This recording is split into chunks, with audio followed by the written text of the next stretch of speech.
Hey everybody, I'm Christopher Green. You're watching Green Wave TV Alternative Media Television. When's the last time you had a real conversation? Google just announced a few days ago they'll be coming out with their new Google Glass eyewear.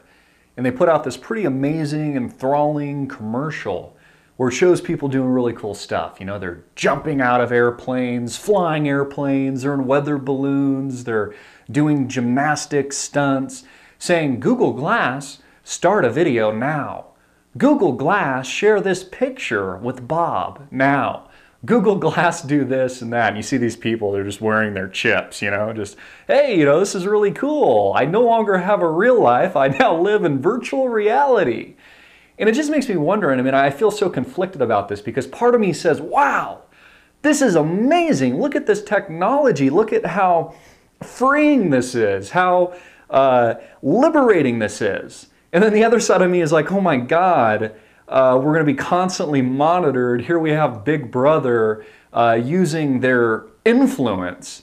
And not only are they chipping us with cell phones, which I have here, you can see I got a little iPhone here. Not only are we chipped with that, even when it's off, even when the battery is out, you know, people like me, I mean, I know they're listening to me. I know they're listening to me. I know that they're taking images of the room I'm in. I know that they're hearing and tuning into my conversations. I'm being logged into a gigantic database in places like Colorado where they've spent billions of dollars building algorithms around things that you say. You know, if you say the word assassinate, for example, I'm sure you just get logged straight into a database. I'm sure I'm being SEO'd right now. And what I find amazing about our culture and society now is that people just have no real life interaction. I'll literally be out with friends, or I'll be in a busy place. I'll be in a restaurant and I'll see people with their iPhones and their iPads and they're taking pictures of their children, or they're sharing this or that, yet they're not having a real conversation with the person staring right at them. And what's strange is that, of course, we use and utilize social media to its full potential. I do, as an organizing mechanism to get the truth out, to get people to, as Alex Jones has coined, to use the info war against the machine. But have we not gotten to a point in society where we're lacking real human interaction? And nothing beats that. And we can't forget about that. We can't forget about the reality and what's real about shaking somebody's hand, staring them in the eye, and getting all of that interaction and subtext that you can't get over a phone. You can't get through virtual reality. You can't get through an iPhone or its Droid comparable device. And what does this say about our society at large? And it's funny to see how people use Facebook and Twitter and all these things. You know, they'll take pictures of what they're eating for lunch. You know, like, hey, look, I'm eating a pepperoni pizza. Isn't that interesting? Honestly, no, it's not interesting. Nobody cares. Most people don't even live interesting lives. They're comforted by their lives. They live in a comfort zone. But most Americans and most people around the world, let's just face facts, are lazy. They're lazy, so we're living through an alternate reality. Like, oh wow, isn't that a cool video game I'm playing?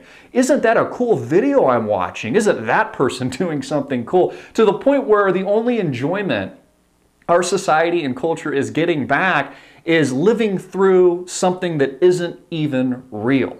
And so we have a merger of reality and non-reality blurring itself to where we already know they've taken over in the public sector. We already know that we're being watched. We already know that. But what about all the devices, the computers, the handhelds, the cameras, the appliances in our homes now that are watching us and documenting our every move? And how do you feel about that? I want to hear about that in the comment box below. How do you feel about being constantly monitored?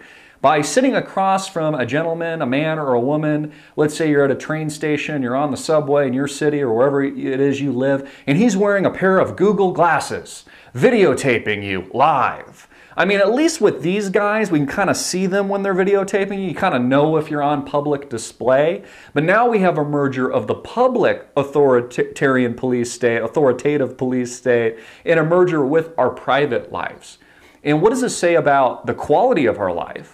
And what does this say about the quality of human interaction that, in a lot of respects, I don't even see the American people or the people anywhere in the world, for that matter, truly having anymore? In fact, most people seem more concerned about what they can post, what they can like, what they can favorite, versus shaking a real person's hand, sharing a beautiful kiss with someone that they care about or love, maybe reading a book out loud with your family, or playing a board game like they used to do, which children nowadays have no idea what that's like. I mean, I'll literally go to a restaurant, I'll see 2-year-olds and 3-year-olds on iPads. Is that a good thing, honestly? Is that a good thing for a 2-year-old to be on an iPad? You know, an electronic device changing his brain chemistry and inhibiting his social skills in the real world? Is that really where society has gravitated towards? And it's almost like the technology has pushed so far ahead that it's taken away from our own quality of life and our own humanity. And I think we as thinking people need to think about the effects of this technology, the effects of these devices, and the effects of new devices soon to come. The Google Glass, and the Google Glass is just the latest hit and the latest step to full chipping. You know, they've chipped our cell phones, they're now chipping our eyewear at $1,500 a pop. The next chip will be an implanted chip. Will be a chip that you wear internally in your body through nanotechnology. And the technology is already here.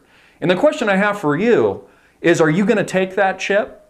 Are you going to allow your child, your son, your daughter, or yourself to be chipped with that technology?